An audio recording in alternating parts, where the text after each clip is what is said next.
আমরা সরকারের কাছে আমার মেয়ের দর্শন করে মারছে, মেয়ের লাশ পাইছি, আর আমরা এরা বদলি আমরা ওকে ফাঁসি চাই। আমার দাবি আগো ফাঁসি, যারা যারা আমার জেরা মারছে হ্যাঁ গো ফাঁসি চাই আমি। ওই নোরা ওরা 5 জন মিলে একটা 3-4টা মোড় একটা বড়ই গাছ আছে, ওই বড়ই গাছে বড় ওরা শ্যামা মধ্যে বই রয়েছে, বই দেখলে তখন আমার ওরা আটকে গেছে। মেয়ের ডেথ হয়ে যায়।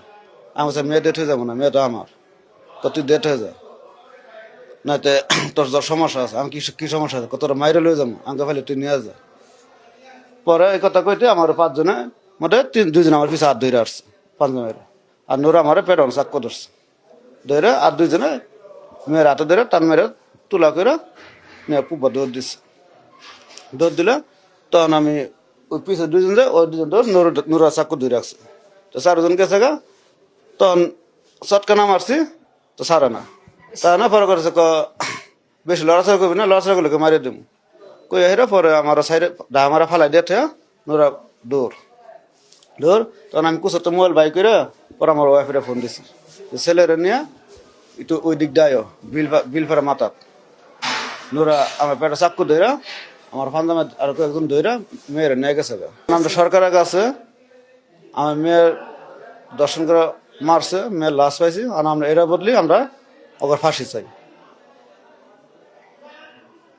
এটাই আমার শেষ কথা। যারা যারা আমার জেরে মারিয়া জানে মারিয়া ফেলাইছে, যারা যারা মারছে হ্যাঁ গো আমরা বিচার চাই। আমরা ফাঁসি চাই আগো, আমি আর কিছু চাই না। আমার দাবি আগো ফাঁসি, যারা যারা আমার জেরে মারছে হ্যাঁ গো ফাঁসি চাই আমি।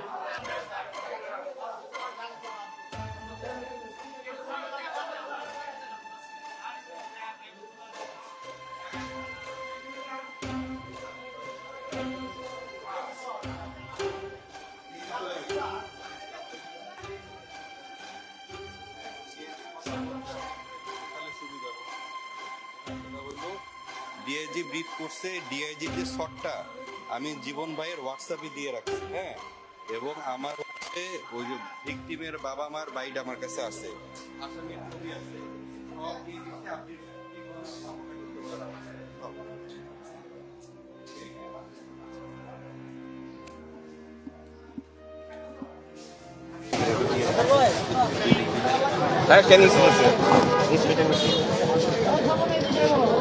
কেটে দিস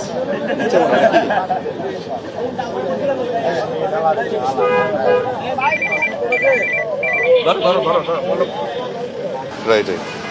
আর সুজন যে অপরাধ এডিশনাল এসপি অপরাধ উনি থাকবে।